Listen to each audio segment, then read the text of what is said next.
It's connecting, I think. Hello. Hi, Sarah. How are you? Very I feel relieved to be on. I've not done this before. So. well, I feel like a pro now after doing it yesterday half a dozen times. So Oh excellent. dear. Oh, well, That's thank the you so hardest much bit for over. being with us. Thank you. Nice to meet you. Thanks for Nice to asking. meet you. It's still a very strange way to be meeting people when, I know. like this, when we're not physically there at the festival.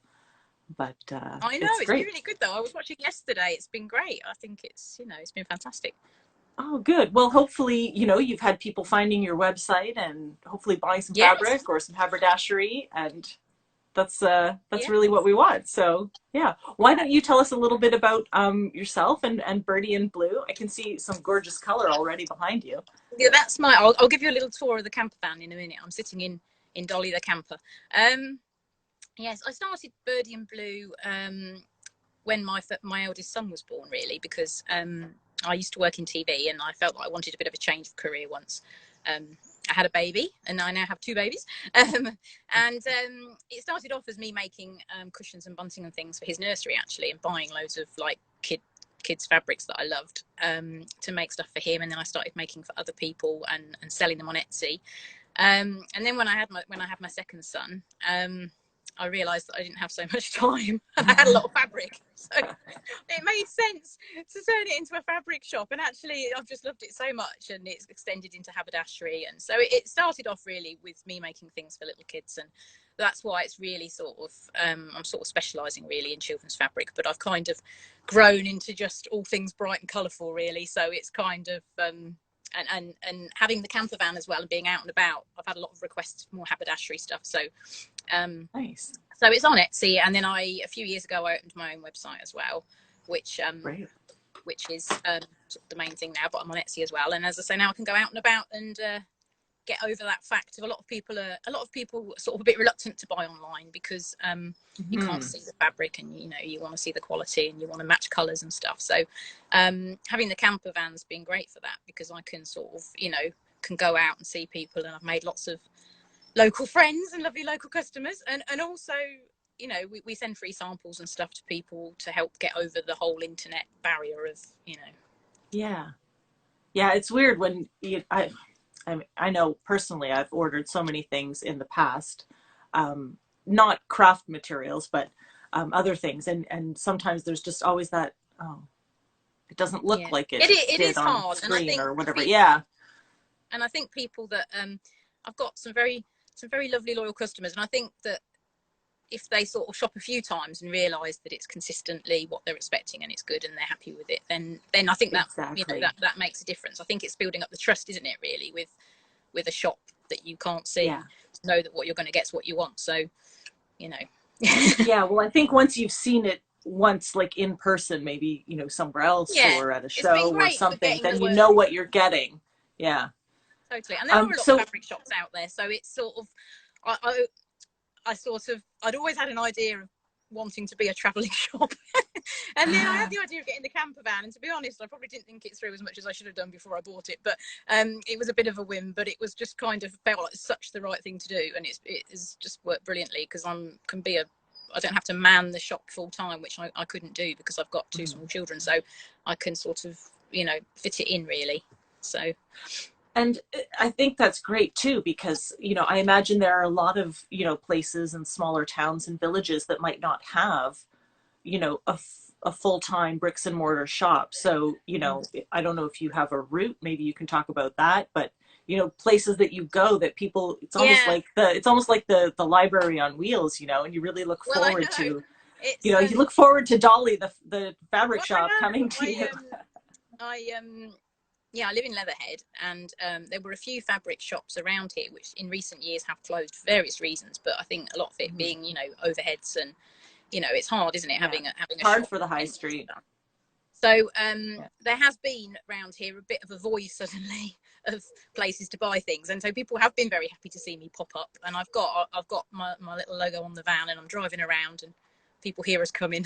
And it's kind of, I think it's been quite a good time to be doing it around here, because as I say, a lot of people are sort of stuck. And I spent a lot of last summer at the Medicine Garden in Cobham, which was sort of my local place, and I had a little spot there, and I was there on Saturdays a lot.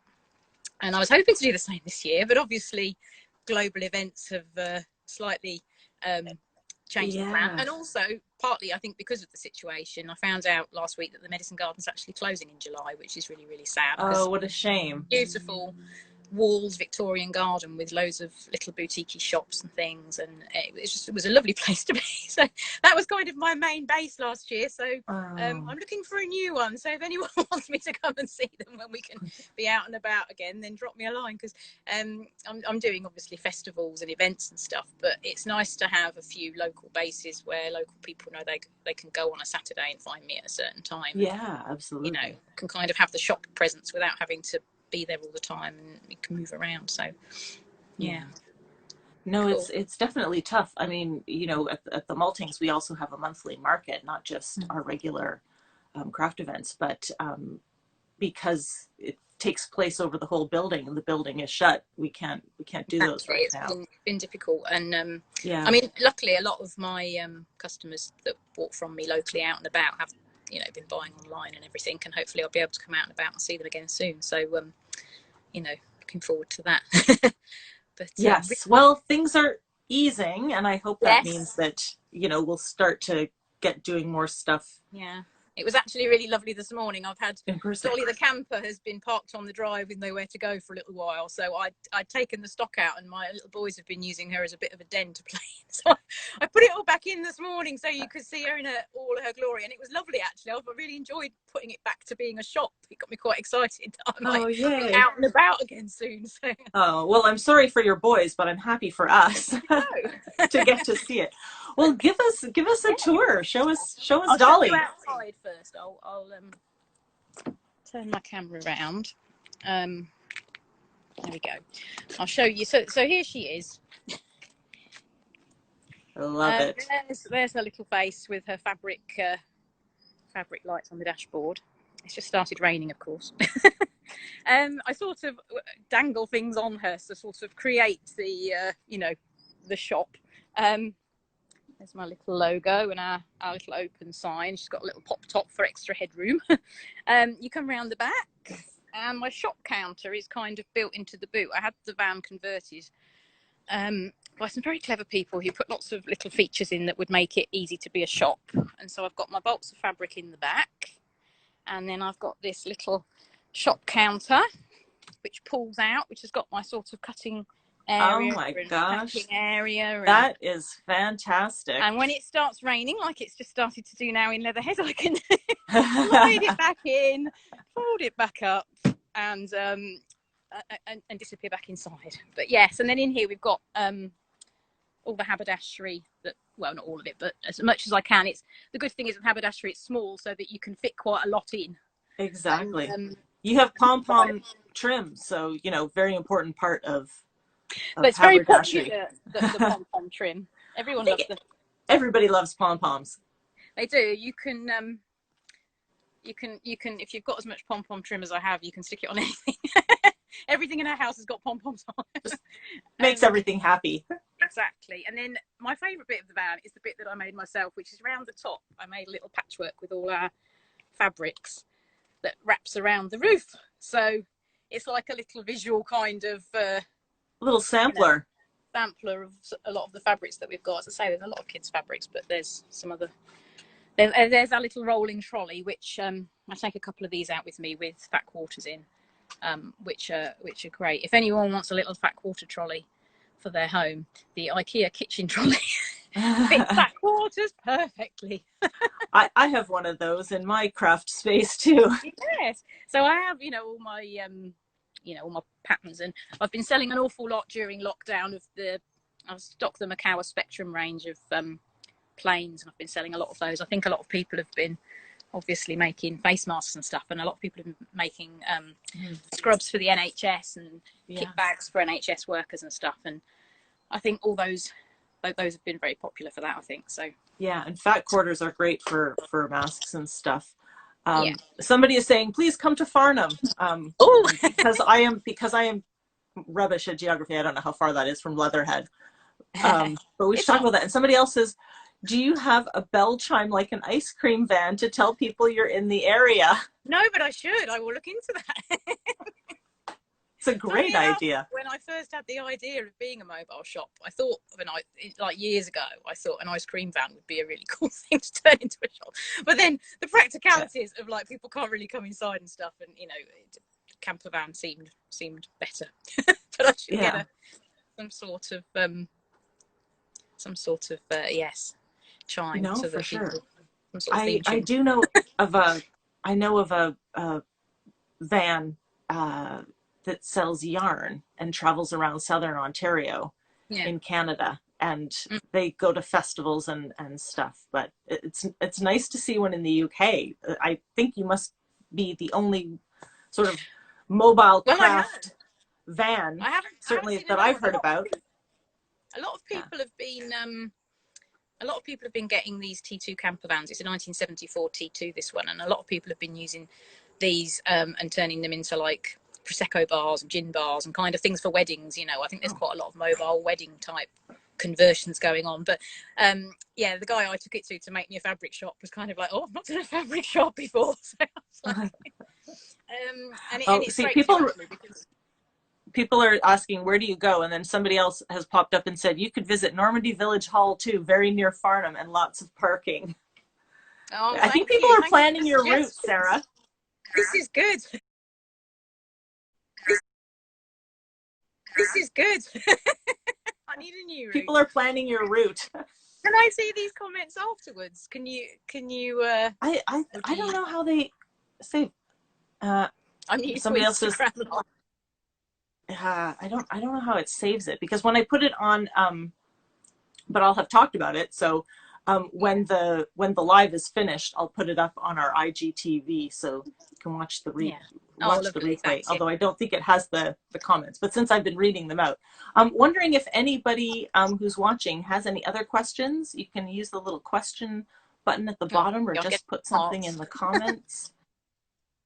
Sally says she thinks there's a mobile yarn van in Ireland. Yes, but that's yarn, Sally, Oh, not fabric. I think the oh. fabric is one of a kind.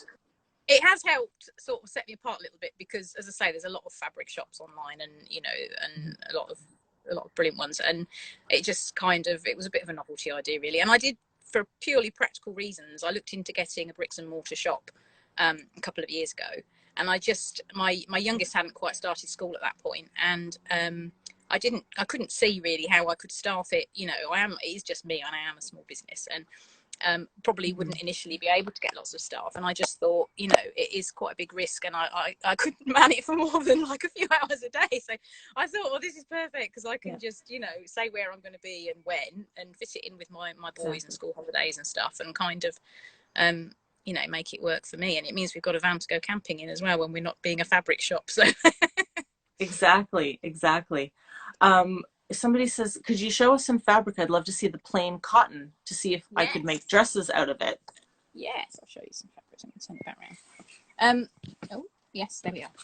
Yeah, the plain cottons, I say the Macawa Spectrum range, and they're all on my website, Birdy and Blue Co UK.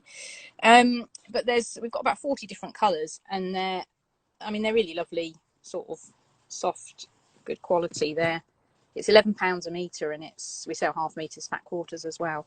But yeah, so we've got a whole range of colours really. We're a bit low on blue and navy at the moment because everybody's been using them for scrubs. So there's like a national shortage of navy blue and blue coloured cotton plain fabrics, because I've been talking to the supplier and they're like, it's on a ship, but we haven't got any. Yeah. But yeah, I've got some new things. You can have a sneak peek of. I've been fortunate to be very busy during lockdown with everybody buying the fabrics, and I've got some lovely new things. These are glow in the dark space fabrics. Oh, how fun is that? I'm always, because I have two boys and I find it hard to find nice fabrics for boys, I'm always quite drawn to I have a boy too, and I always felt the same thing. Yeah, so there's lots of lovely girls. There's little glow in the dark stars, and my boys have actually tested it for us. It does glow in the dark. I gave them some back quarters to prove the point. There was another question. Somebody was asking where you were going next, or do you know, Well, because of the I lockdown? don't really. I had lots of events for this summer booked in, which obviously, you know, postponed, and that's all a bit of a big question mark, really. As I say, last summer I was at the Medicine Garden a lot, and that is closing. There's a little market in Leatherhead. If anyone lives around here, there's a little market called Martha's Market, which is a little Churchill market that happens on a Friday morning every first, third, fifth Friday in the month. And I mean, that's obviously not running at the moment, but that's really lovely because it's a very low key Churchill local market. There's people selling eggs and handmade cakes and stuff. But I Oh, tend to go and brilliant. park outside there because that's a little local spot where people know they can find me. But yeah, as I say, I am looking for ideas really. In Okay. the Well, um, maybe do you because I haven't looked at your website um in the last couple of days. Do you post on there sort of a route or sort of the yeah, different places you're going to be so people there's a can find you there's a that way? there's a page on there, Where's Dolly? In the header, there's a camper van picture, and there's a bit that says Where's Dolly, which is Dolly's the camper van. And if you click on Find Us, Where's Dolly, then once I'm up and running again, I have all my dates on there. Right. And you can contact us. And if you want me to come to you, I mean, I did quite a few quilting groups had their, like last summer, had their kind of summer meetup, and I'd go along to those, and I was a bit of a novelty factor because they'd have their sort of, you know, their 15 ladies from their quilt group having their afternoon tea, and then I'd kind of chug in with all my stuff and kind of so that was quite fun. So like I can come to, like, you know, it's like I can go anywhere really. I mean, I can come to anyone. So Brilliant. Oh, somebody says you'd be welcome in Oxfordshire. So oh, lovely. you're Thank getting you. Yes, lots of ideas.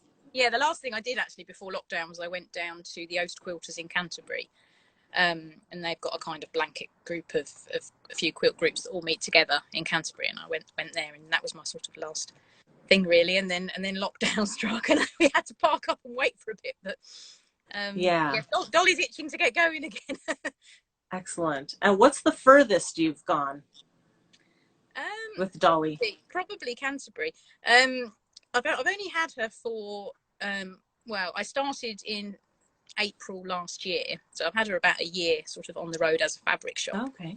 Um, and she is older than I am, and I was a bit nervous to start with about how reliable she was getting places. And I had a few nervous days of going places and trying to get her started, and kind of I've learnt the knack now, but it was kind of, I was a little bit scared to go too far last year. I think my husband was quite scared as well. He might have to come and tow me back. So yes, I'm feeling a bit, you know, a bit braver this year to you know, she's actually surprisingly reliable for something that was made in 1974. So Well, they built them well back then. well, they did. And actually, I mean, she's not fast, but if you're on a motorway, once you sort of get up to a certain, you know, you get up to your 60 mile an hour or 70 or whatever, she does go. She's not great. I get a lot of frustrated people behind me, I think, in town, and I'm going around the one way system, and then I hit a slight hill, and it's kind of, you know, Just it's exciting. gets there in the end. That's all that matters. Exactly. Somebody says the Oast Quilters would be very happy to have you back. So Oh, that it's was nice. lovely I think, day. yeah, everybody's waiting for Dolly to make her return. Well, Yeah, I mean, listen. people. Oh, Oh. sorry. Go ahead. No, I was saying, I love going out in her because I get such a nice response. Everybody's all so lovely and so sort of like, she's quite a happy little van, and you know, I can't wait to get out and about again. Well, is there anything else that you'd like to tell us, or maybe tell us your website? I think it's Birdy and Blue Yeah, it's Fabrics.co.uk. I can show you my little. I'll show you my little logo on the side of the. There's my logo, and I've got my so we're Birdy and Blue Fabrics, and as I say, there's our website, birdyandblue.co.uk, and we're Perfect. yeah, so there's our website, and I'm on Etsy as well, because I know a lot of people, you know, are on there. But and I'm on most of the social medias as well. So if anybody has got any ideas of where I could go, then if you ping me a message, because I say I'm not sure if I can watch back all these comments, but if you've got suggestions, send me an Instagram message, and yes, I shall start making my list and plotting my route. Amazing. Wonderful. Well, Sarah, thank you for taking the time on a Sunday morning to show us Dolly Thank and you. tell us more about Birdie and Blue. And thank you Thank for you. being part of the virtual Thread Festival. I hope Thanks. to see you later this year when we can all be together in person. Yeah, that would be great. All Lovely. right. You take care.